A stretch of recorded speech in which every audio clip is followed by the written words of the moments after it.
Ours is a crazy place in oh so many ways. Let's try to make some sense of it on Spiritfolk Saturdays. Welcome to the weekly feeling intent-based podcast, Spiritfolk Saturdays. Today we're here to talk about the beginning of the Big War arc. I'm your host, Elfy, spirit of the best witch in the universe. Joining us this week are Normerra Spiritfolk of Conga Lines. and Willow. Spirit of regrets. I almost called you Cat, and that was what that extremely long pause was.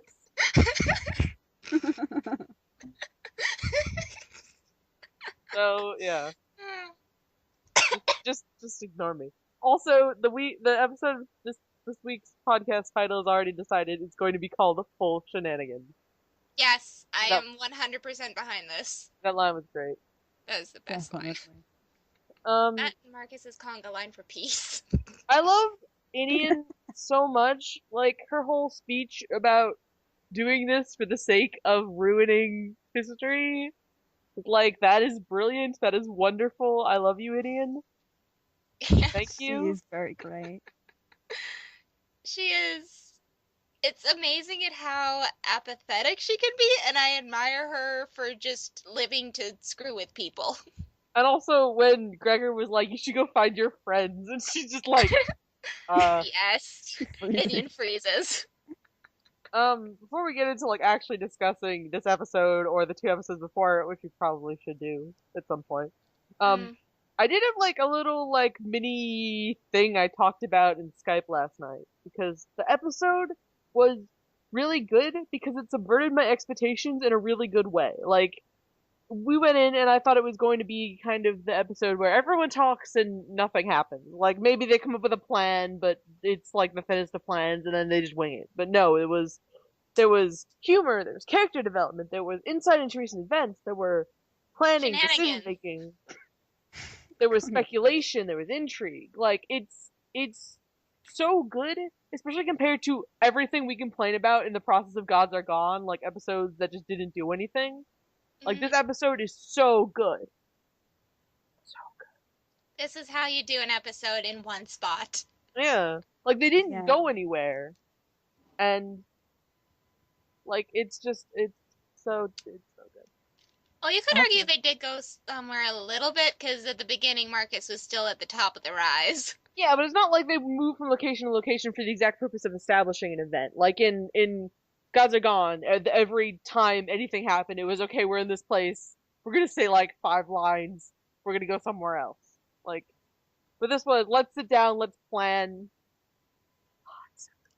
Let's sit down and think for once. So, like, who do we think they're going to get? Like, okay, Marcus is going to get Wrath. I assume Warren is going to be relevant, because Probably. like an Honorian guy that isn't Honorian but isn't involved with the clans really. Gregor is going to go play his stupid kazoo, which will summon like Fury. The clarinet that's a kazoo. Organization or whatever. Seriously, clarinet is the worst instrument for him.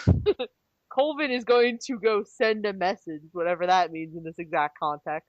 I mean, like, he might have some mage friends, maybe. I'm so excited! I'm so excited! Oh, it's gonna be great. It's so good. I have to agree with you that this episode, honestly, it's probably become my favorite episode at this point, because it's just, I love how everybody just put their heads together and actually just agreed on things. And I don't know what else to say that you haven't already said, because the episode was really excellent. I liked it how everyone had some input in it, and like there's still like little bits for comedy, like Kier and what was the name of his tea again? I can't remember. Brutality. That's it. I want to know what's in it. And it's kind of like how last time Raven was complaining that everything felt very railroaded, and this was like the opposite of that. This was like sure, the NPCs throw out suggestions, but it's ultimately up to Marcus and Gregor, who are like, how about we do this? Because Kier's on board for anything, Colvin's on board for anything, and Ian's just trying to be like, I'm not gonna say the brain. She's trying to keep things realistic. she's sort of like devil's advocate for like possibly the worst decisions. Occasionally. I think the Give thing her I some loved most, credit. yeah, I think the thing I loved most about this episode though was that we actually get to see like Gregor's strategizing skill some, because we don't get to see a whole lot of that most of the time. Like he's either the fighter or he's the silly goofball who doesn't know enough about the world. There were two amazing Gregor lines. Like the ones that immediately stick out to me was like, I learned from the best. Then a really Oh, long yeah. pause, and then I wish he was here right now, which is like, oh god, Gregor. And then like Gregor, stop being so tragic. and they were talking about friends, and Marcus is like, look, we can't not talking about your dead friends right now, Greg. Oh, So poor good. Gregor. It was so good. See, something I just realized is that I wear a headset for this. So whenever I lean my head back and like groan at the sky, you can't like there's not that audio effect of like my head moving away from the mic. But I do that a lot.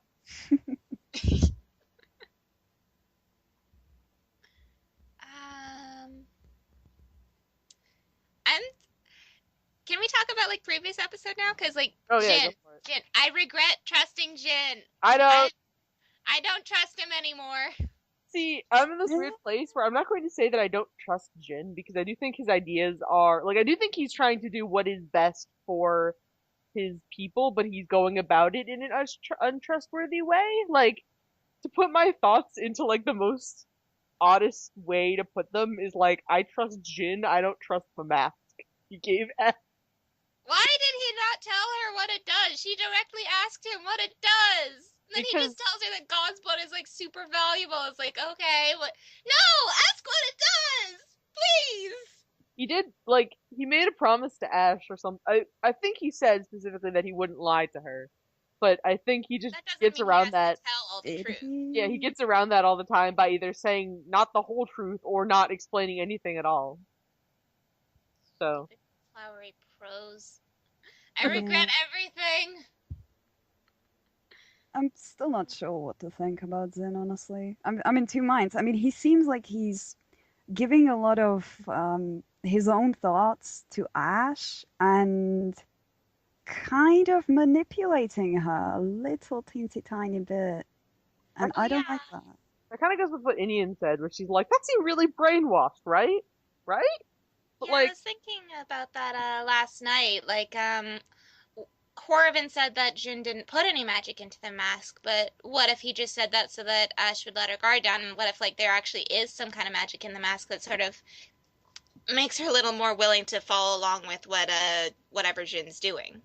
honestly, See, I'm like, not sure. yeah, I don't feel like that would be the case. At least primarily because, like, that's not like a bad idea. Like the telling her to be like, "Oh, go break this super pillar. It imprisons spirits in the ground for eternity." Like, yeah, I'd go do that. Orvin would do that. Most people, Yeah. like, with the proper explanation and like understanding the implications of it, would be like, "Oh, yeah, that sounds like a super bad idea." It's just the way she went about it that was somewhat questionable, and even then, could just tie it into the kind of having more freedom than she's used to and unintentionally taking advantage of it. Could have also been like stress, panic, like I gotta get this done right now. I don't have time to talk to anyone, I guess. Yeah. It also might be Inian being like, I don't understand how else she would get into the situation other than being brainwashed. Just because she doesn't quite understand people. Mm, Probably, yeah. it does ring a little bit of brainwashiness, though. Just a little bit. I mean, It might not she's even... been stuck in the band village for the past few days for the most part, and like she hasn't had contact with her friends. That's like perfect situation for brainwashing. You gotta admit it. It doesn't even have to be like magical brainwashing. It could just be like straightforward manipulation. Like, Yeah. Yeah. I don't think that he'd go that far. I don't think he'd actually try to, magically brainwash her and make her into a puppet for him. Okay, maybe not magically, but he's definitely manipulating her, at least with the way he talks. And Her friends Yeah. aren't around right now except for Thog, but she's like barely seeing him. She's like still super stressed about herself. None of her questions are getting answered. It smells kind of brainwashy.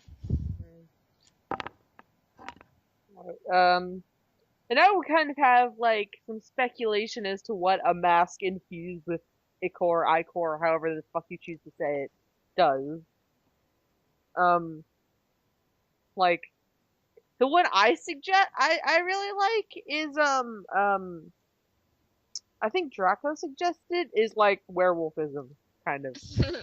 Like that just sounds really, really freaking cool. I don't care if it's unrealistic. It sounds like something out of Dungeons and Dragons, the werewolf healer. Like werewolf mask. Like that is the thing that it sounds like it would do. Like the kind of you put on a wolf mask, you turn into a wolf. That sounds awesome. Admittedly, it does, and I'm kind of jealous now.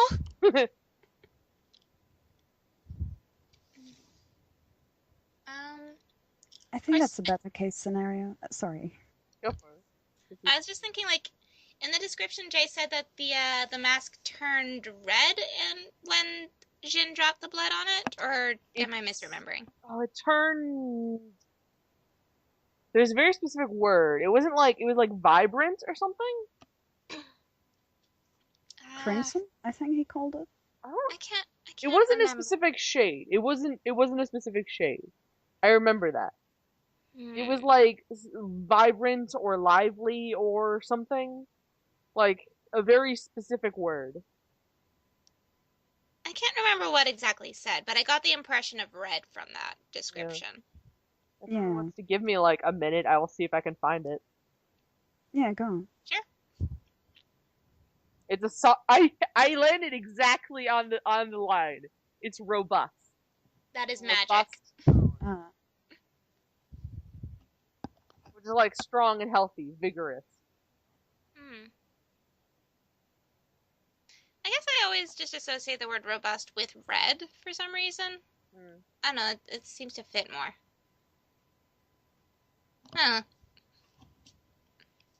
For all we know, the mask is now literally a tone, as in like it turned into music.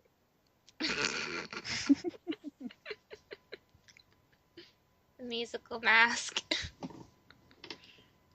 Now I'm thinking of Phantom of the Opera. It makes us sing when she puts it on. For the Intended Musical, round 2. Why not? The closest we've gotten to a musical episode was that time when Marcus had to speak in rhyme in Deco Disaster. So I think we're owed one. Well, we did have the Velophitines bonus episode. That was pretty great. Which that was from a few years ago now. Or, like, last year, right? Last year, yes. Right. Exactly a year ago. Before I joined the fandom. I really want there to be a musical episode, or just, like, a song, like, in the style of a musical, because I really want to work on an animatic again, even though I swore I wouldn't. And I was listening to Tangled, and there's like the I've Got a Dream, I've Got a Dream, and I'm like, I want this to be redubbed, and I want to animate it. I want to do an animatic for this song, because the idea of like a group of established mercenaries and like other vagrants they've come across singing about this would be glorious. That would be great. I'm just thinking that, like, I could see Marcus would try to start off a musical number, and then Ash is just being like, "What, Marcus? What are you doing?" She'd be that one person. He's just like, "Why is everyone going along with this?" Well, see, the thing is, you have to have that one person, and then at like the end, you have to give them a solo. Like you have to do that. I wonder if Ash would actually like sing like in proper canon. I mean, I know she's got the song, but it came up in one of the Fatback calls that Jay was talking, and he's like, "Yeah, I can just sing terribly, and it's okay because then like the canon is all of the people I play sing terribly." Like you, oh god. And apparently Gregor does too. I'm just thinking about the everyone like assembling all these people for the big war is just it's a great mental image of Jay just staring at the screen like, what have I done? He's gotta do so many voices at once. Like everyone keeps insisting that they want an episode that's just him talking to himself, and it's like, well, we're getting close.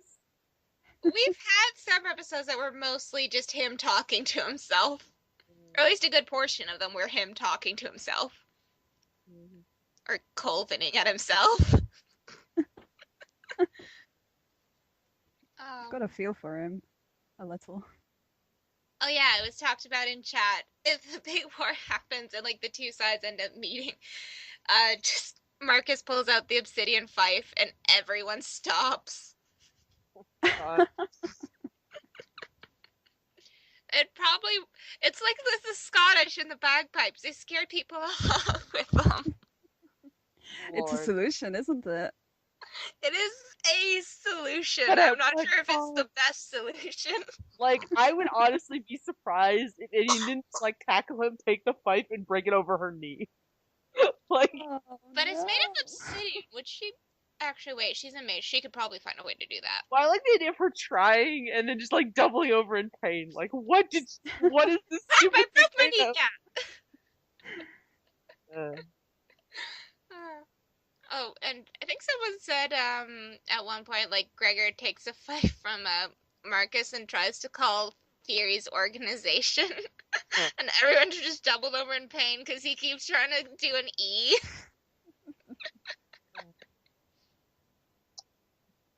There was that throwaway line about the fife being like linked ancestrally to Marcus, and like. Yeah, I remember the episode when Thal gave that to Marcus. He said it used to belong to the great demon bard of old. Yeah. I was gonna say it was either a tiefling bard or a demon bard. I wasn't sure which. It's demon bard. We didn't hear about other tieflings for the longest time. Yeah, I know. I feel like that needs to be an arc soon. Like, Marcus starts having to deal with the fact that now he's leveled up and everyone's gonna come after him. Mm.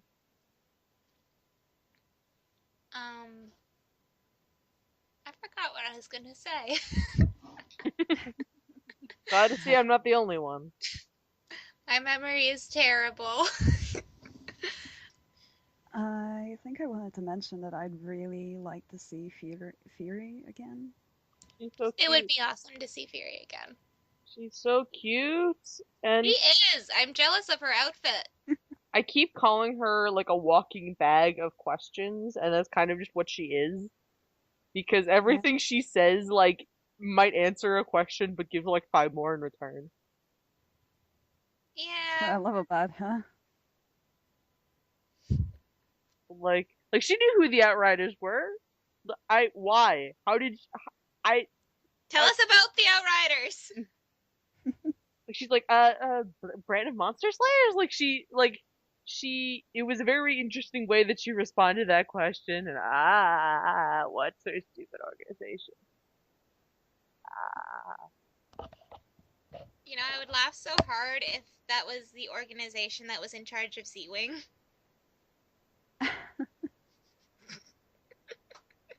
Like, it wouldn't be entirely out there, but she did mention coming from the Zeth, so I'm still worried.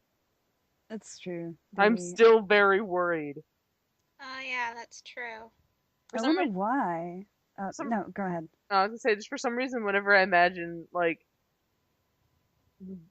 Gregor blowing the clarinet or whatever, I imagine, like, a just giant dragon falling out of the sky, like, I heard there was a dragon here. And they're like, oh, no, we actually just need your help. Aw. That would be so awesome. I kind of want to see it happen, though, like a dragon just shows up in canon and Gregor's just like, oh, I thought those weren't supposed to exist! And Inian is doing the, like, a really, like, bemused face beside him, like,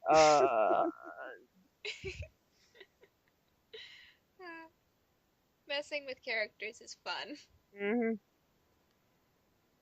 I think, like, Fury could potentially be the harbinger of disaster who also apparently writes really bad poetry. She is kind of more like she's close to kind of the canonical oracle, or like that kind of the kind of way you think of it, where it's like, can see into the future very vaguely, and her means of Her means of serving divination is with the lyre. her means of serving prophecy is through occasionally offbeat haiku. Your syllable count is way off. Which is like, that's now also, we know, I want them to be, I want at one point the gang to be on the other side of the world, like, in all around or something, and they're like, we need Colvin's help, and just recite an off syllable haiku, and he just appears out of nowhere. Oh my goodness, that Like, would be like it's the equivalent to the bat signal. that'd be He just amazing. steps out of a back alley. No. I know how you can summon Colvin. Just ask about the truth. And he will appear. There's not really much to talk about from the first episode of Big War, just because it was like, okay, we're gonna go to war now. Yeah. Um, Well, they mentioned Blue Cloak a little bit, and Gregor's yes! like, Gregor! he doesn't recognize her description, which leads me to believe that she probably wasn't always so crazy back when she was actually with the Outriders, Well, which would make sense if she was basically Ventus's second in command. Well, it doesn't imply that she's crazy. It just implies that he didn't recognize her from that description, either because he believes she's dead and therefore isn't going to be like, oh yes, this woman I knew from Renelin is totally alive now, and that's totally her, or like the description of something like her scars threw him off. Yeah, I figured that would have been it, because, like, at least from the words, the flashback pictures, Aaron didn't have the scars yet, so I figure that was probably post massacre. There's a shot of her being like using her shield to block a flaming arrow. So Yeah, I was wondering if she wasn't shielding Gregor from that, because the flashbacks are sort of from Gregor's point of view, aren't they? Sort of. not necessarily. One is of two or so outriders being hanged. One is him and Ventus in a forest, presumably when Ventus is dying. Oh yeah, that's right. And then the shot of there's another outrider in the background getting beat in the eye with an arrow. That's gotta hurt. If that doesn't kill you right away, ow. Yeah. So. So yeah, we also still don't know why she was there. Like, she was looking for the clan leaders and killed like the entire a bunch of people in the Rust clan for it. This is a lot of blood. Like, does she want to talk to them? Does she want to fight them? What's your deal, Aaron? What's your deal? Kind of. Go on. I think something mentally must have snapped for her though, after the massacre, because it seems a little unrealistic that she would be at least high ranked in the Outriders if she was that unstable. I kind of figured she wasn't unstable. I mean, Fury once mentioned that she was looking for her friend, right?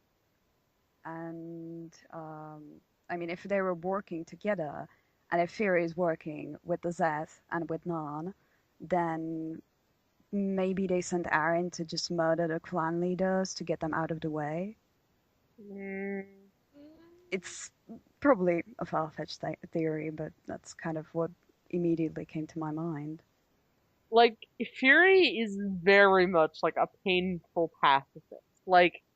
She when they were trying to get everyone out of the city, she's like, yeah, I tried to, I got the cats and dogs and couldn't get all the bugs. And it's bugs. Yeah, she's really about peace. So yeah, but she might be the sort of. She was limited with her movements in regards to humans, though, she said. I figured she couldn't do too much while she was in the city, even though she wanted to. Yeah. Maybe. I still wonder how Horrivan, for so long, he could go out and kill the band as Horvin the hero, and then fight alongside them. Like, how is he not just torn apart with guilt that he is killing his friends? How? And then I think about Fury, and like, she wanted to help, but she couldn't. It's just like, how do you people live with this? Yeah. Especially considering, like, Ash had well, I mean, thinking about it in the context of, like, defending people. I mean, like, Ash has killed Ban. She doesn't seem too torn up about it. Yeah, but that's like before she knew them and stuff. Like, Horvin, like, he's known these people, like, a good portion of his life at least. Plus, Ash did it mostly in self-defense. Yeah.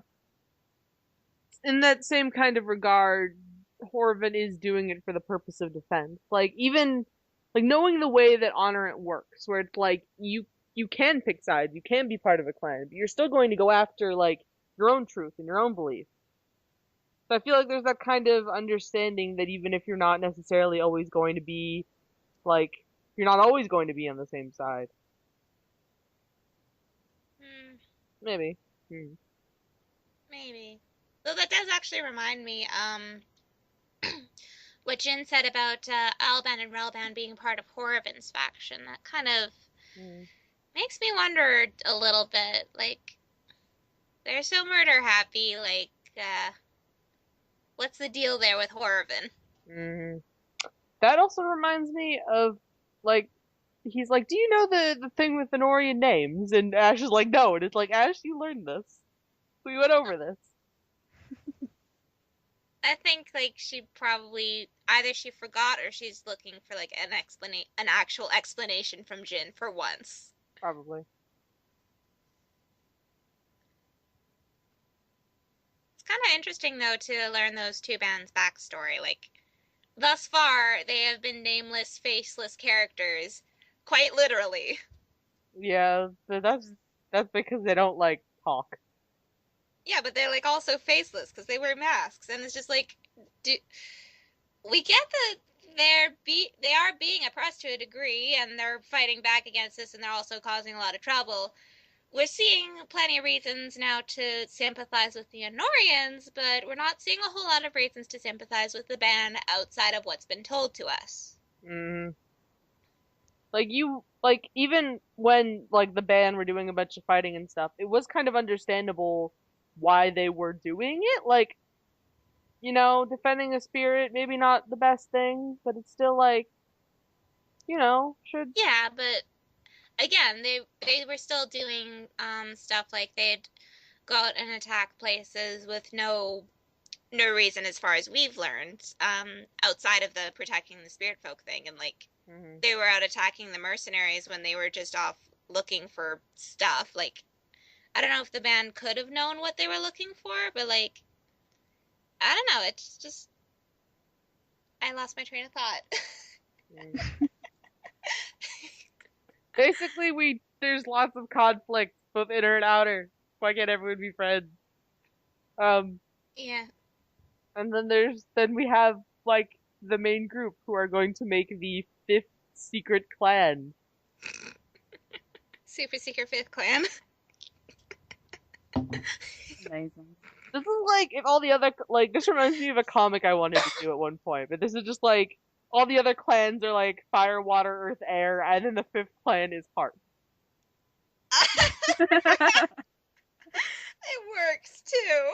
Yeah! At some point I wanted to do a thing, this was before we met Jin, that I wanted to do a comic that was like the clan leaders in Horvin, that was like, Rust, Lily, you know, Gold, and then by your powers combined and someone's still Billy. God, no. Yeah. So, you know. That kind of thing needs to exist, but I'm too lazy to do it. There was a live stream. It's not TI relevant. It was good. It was very good. There were giant stompy robots and monsters and robots that are possibly monsters, probably monsters. What is the deal with that? Also, anime points Oh and yeah, some all the existential anime. crises. Yeah, all the anime. Mm-hmm. Some oh ho hos. I A do it, character, but I'm afraid of embarrassing myself.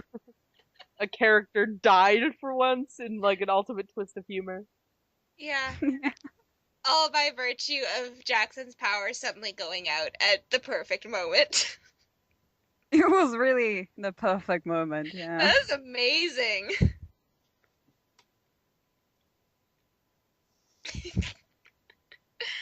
Ah,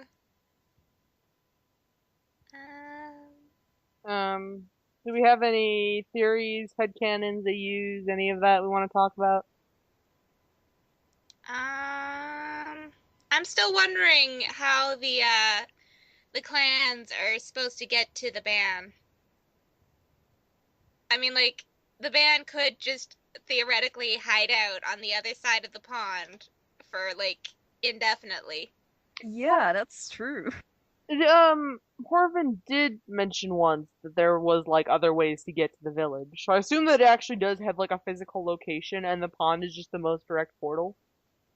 Maybe. And also But, considering the fact that they're like evacuating the city, it wouldn't surprise me if it was actually just like stating a challenge knowing that somehow Jin is going to hear it. Because he is preparing for war, and then they're just gonna storm out of the pond and start slaughtering people. oh, Right. can you imagine the looks on the soldiers' faces? So, like, they're going around doing their stuff. All of a sudden, all these band just appear out of this pond in the middle of the city. It's just like, holy cow, this has been a portal to the band this entire time. Mm. Oh my goodness, it'd be amazing.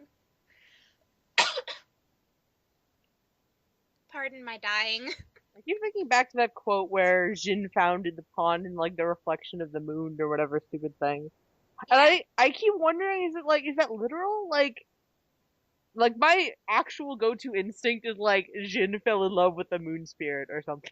And then I start thinking about Avatar. That's rough, buddy. That is possible, but at the same time, knowing Jin, I'm kind of tempted to think it's kind of like a narcissist kind of thing, and like he saw it and he's just like, I must have this forever, and he just made himself a place where there will forever be the reflection of the moon, so he can keep staring at it and staring at the reflection of himself backdropped by the moon. Like the band village is connected to Jinkala. So did Jinkala be built around this pond? Like, is Could that be. how it works? It's Like, possible. when was the connection to the band village established? I'm so confused. That's a good question. Um, Also something that I hope I get an answer to eventually. But like, Jin is a spirit folk of reincarnation. What are the other clan leaders? That is a good question. They could be their clan's ideals, maybe? Like, Well, Kyren could be Spiritfolk of beauty, I guess. and then we have spirit folk of wealth, gold. Gold, yeah. I mean, currency, wealth, prosperity, That's just a strange thing whatever. to be a spirit folk of. It, That's like a concept. Well, it's the best I've got. I'm kind of thinking though, like them representing what each clan stands for, kind of doesn't make sense though, because Jin's clan was the clan of oaths. Reincarnation doesn't really have much to do with that. You're right. We still don't know what the clan of oaths was. My primary like theory is like law. My thinking has always just been as like Horrivan's village, basically. Like when you Well, think it's of like oaths, you think of like loyalty. Promises, yeah. loyalty. I suppose it would kind of make sense. Jin is fairly loyal to his fellow band. Can Jin technically be considered a band? He's Wear the part mask. like the band is an organization. He does lead it. Like he's the band leader. True. So by virtue of him being the leader, he is one of them. Is that correct? I thought you said band leader. I It's really want to draw. one time at band camp. Now I really want to draw him as like a conductor, and there's just an entire like orchestra of people in masks. Please do. Zin and the band. And they go to play their instruments, and there's just complete and utter silence. And it's like an Emperor's New Clothes kind of thing. Like, isn't it beautiful? You too, my eye. I can imagine Marcus saying that. Like such majestic silence. Oh, goodness. But the marching band, though. That's what they might literally be considering. I can't get over this. This is too funny.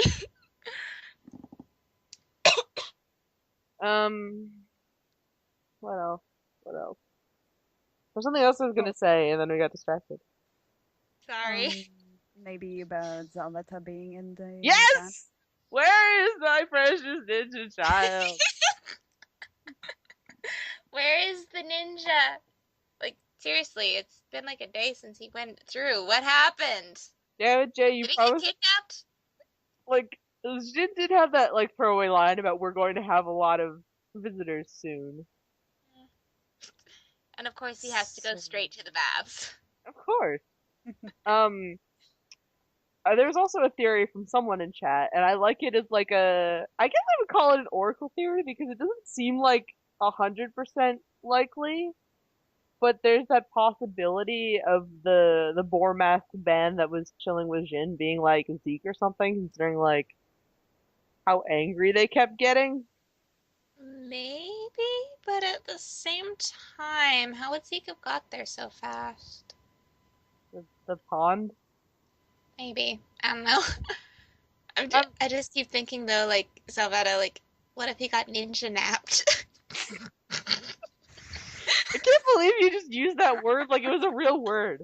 I'm sorry. I am so sorry. That was a terrible pun. No, that was beautiful. Yeah, I hope, like, I'm wondering if it's going to be like a back and forth kind of thing, like next episode is going to be back at the band village or what. Because, like, honestly, I feel like their plan is going to kick into gear very soon just because of how the way this is set up. Like, it is very much an imminent thing. Like, they're like, we're going to go get people and then we're going to try and stop this. Not, we're going to go and get people and then, like, chill around for 2 hours while we wait for the war to start. Yeah. Like, Jay said we weren't going to be spending too much longer here, so I don't imagine this is going to be like as long as gods are gone or something close. But The anticipation is mounting and I can't take it. You should see me when I'm at work. I'm like bouncing up and down constantly. Not to mention this is the last arc in Honorant, or at least for the time being. So we're probably going to get a lot of things wrapped up. When was that mentioned?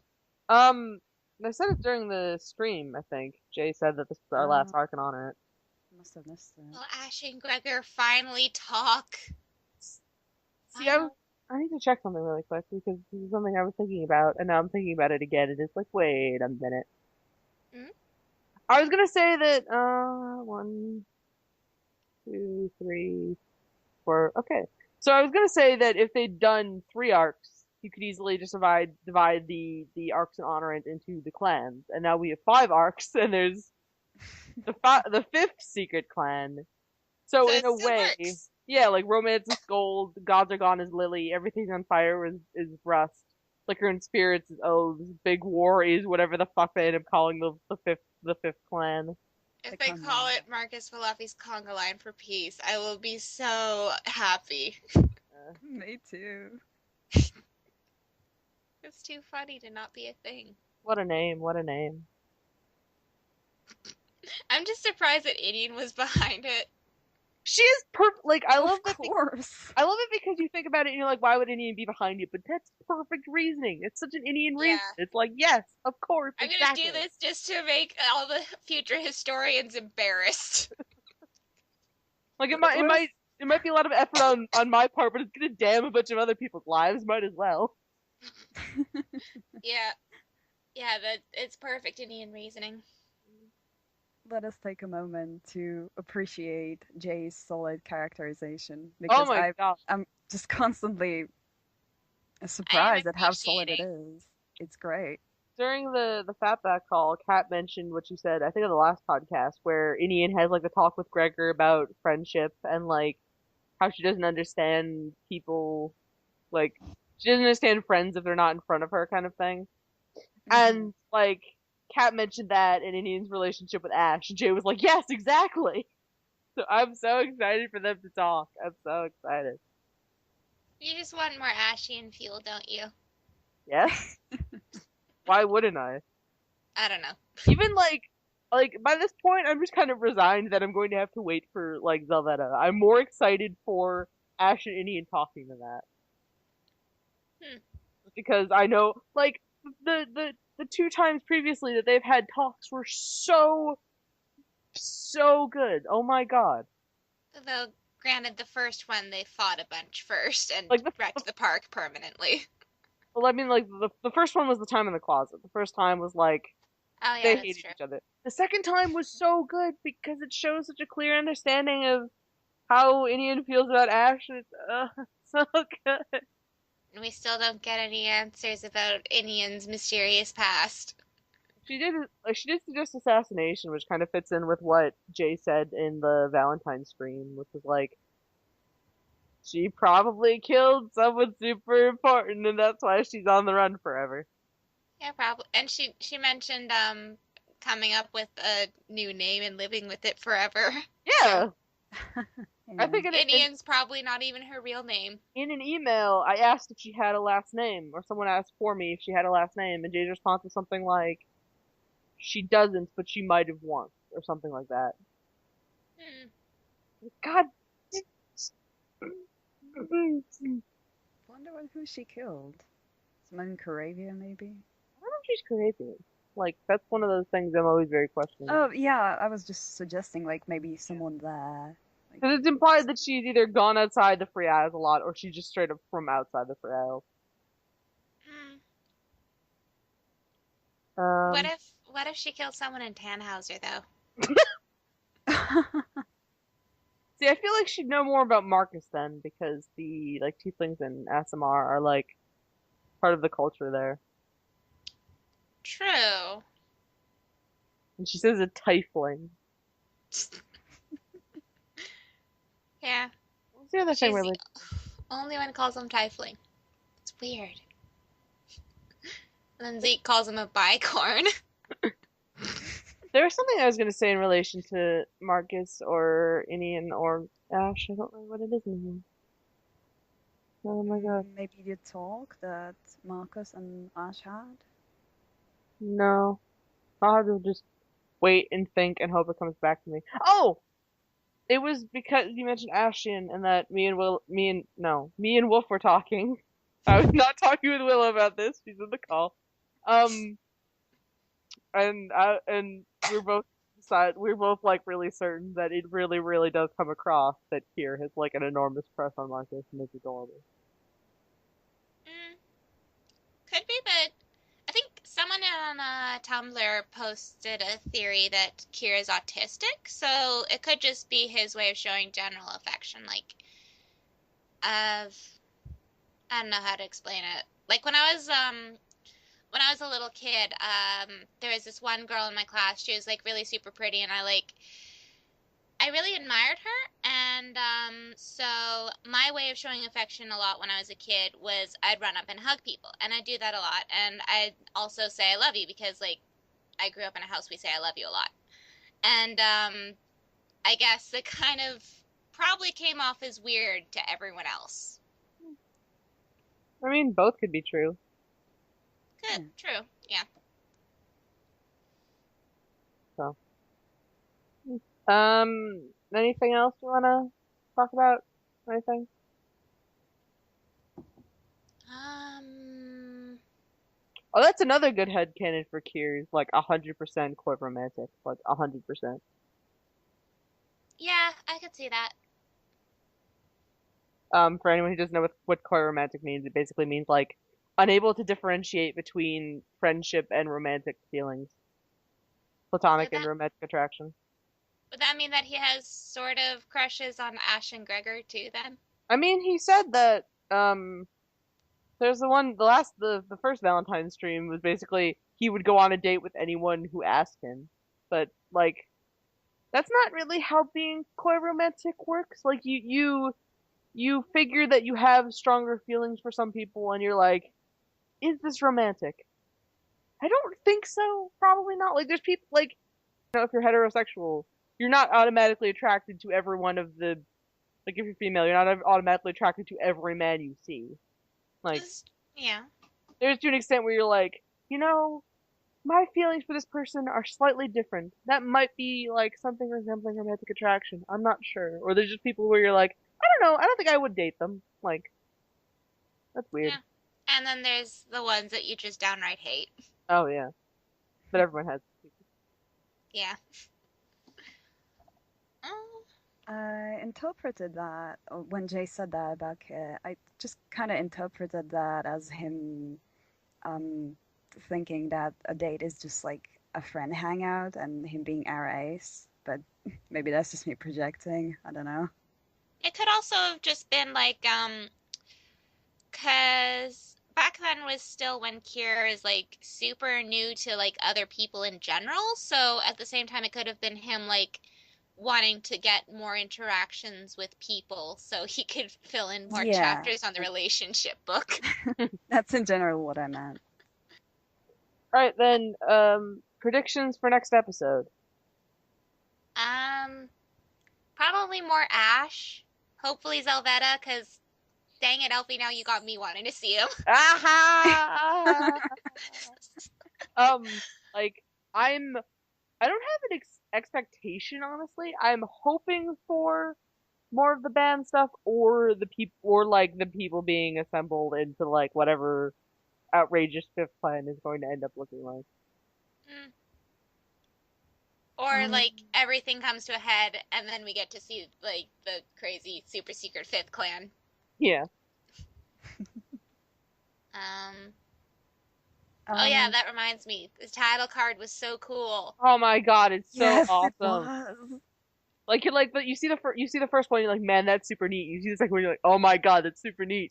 You see the third one, you're like, oh my god. They put the two parallels together, and it's amazing. It's reached maximum coolness. It's so cool, I can barely stand it. Like Jack said, you've already reached maximum coolness. How do you go above and beyond maximum coolness? Because he's part of 3W. Exactly. Is that the secret? Probably. They're all pretty good at going above and beyond maximum coolness. Yeah. I don't know why that's really funny to me, but I guess it's because that's the time we described them as like enormous dorks in like the most affectionate way possible, and now it's like they're so cool. They're the coolest enormous dorks. They can be both. They're the best dorks. I kind of have a feeling that this is going to be a little more complicated than that. I'd like to believe that Ash is rational enough to understand where the group is coming from and, join them in the whole conga line for peace thing. But at the same time, I'm worried about Zen's influence on her. And just, I think she is headstrong enough to just not be swayed by him too much. But, there's doubt. I'm just wondering if, like, the guys would even be able to get into contact with her to get her to join the conga line of peace. Because, like, if they can't get in contact with her, then, like, how would she join? Like, my biggest question is, Jin gave her the mask. There is a very, he very pointedly gave her the mask with magic in it. What scenario is going to arise that she's going to need this mask? Because she doesn't seem exactly keen to fight for the ban anymore. Yeah. Well, to be fair, she wasn't really fighting for the ban at all. It was mostly for herself, and the ban kind of went along with because they happened to have the same end goal in mind. Exactly. But what scenario is going to arise that she's going to put this mask on? Like, she could avoid so much conflict by not having it on, because The Norians aren't going to kill her. She's just some person. She's not wearing a mask. Band aren't going to kill her. She's Jin's friend. She was fighting with them earlier. Like, well, hopefully they're not gonna kill her. yeah, hope. I don't know. Some of them are kind of. After seeing what Alban and Relban did, I don't know if I'd trust all of them. Well, she does kind of have, like, you know, a unique position because Zin addresses her as his peer. So I don't think they'd go against her, even if she did something against their ideals. Yeah, like even if she and Jin might occasionally be at odds, I don't think like anyone would try doing something too terrible to her just because Jin is kind of a nice guy, and I think he does like her in, like, again, that empirical sense. Yeah. I'm still worried about Ash. Of course, that's not really saying much. I'm always worried about Ash. I was about to say, aren't we all always worried about Ash? That's how things go here, like, all the time. Literally all the time. Just worry about Ash 24/7. It's like, are you not worried about Ash? No, you're lying. Yeah. Everyone is constantly worrying about Ash. Oh. Everyone is worried, and if they're not, then they're lying.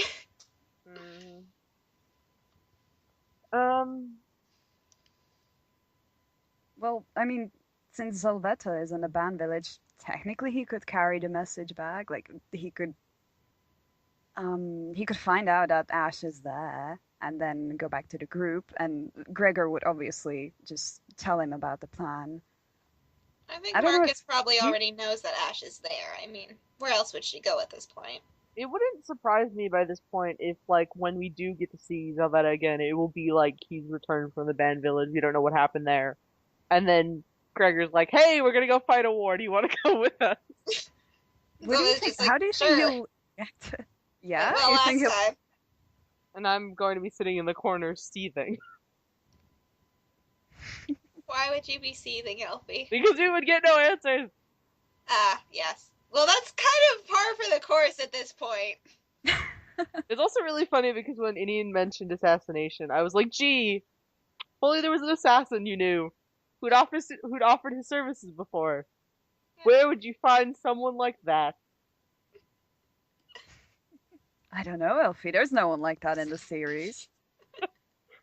I wonder if there'd be like a special way to summon Zelveta, though. See, that actually that'd be a really interesting thing to point out, is that, like, getting Zelveta on their side would actually mean a lot, because he loves killing Ban. That's what he does. He's like that guy that he like, basically goaded Gregor into war for the sole purpose of killing a bunch of Ban and then also meeting with the band leader. Yeah. So, He also held back, though, for Gregor's sake. I know, that's why I still find that interesting. Because it would show how, like, everyone is like, oh, he's a terrible murderer, and I'm like, yeah, but he's so loyal to Gregor, and everyone's like, no, he's not. It's like, did you miss the part where he, like, didn't attack Jin because Gregor asked him to? It'd be so good! Character development! Cute ponytail gang. Yeah. The Smalls. They are, aren't they? They are.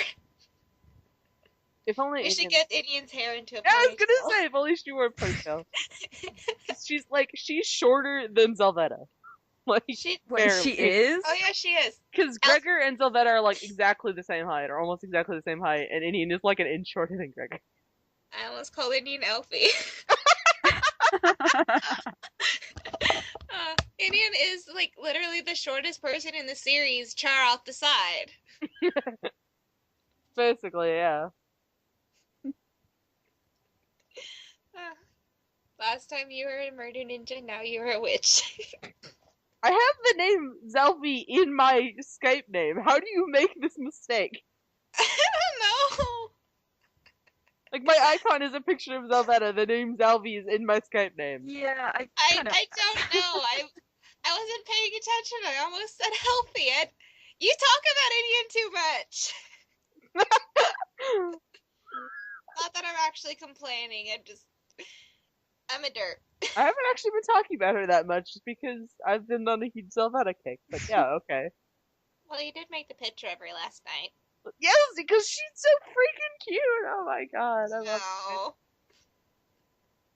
Like, Velveta, I would say, is kind of a circumstantial, like, character of my favorites. Like, he appears on screen and I'm like, oh my god, Velveta.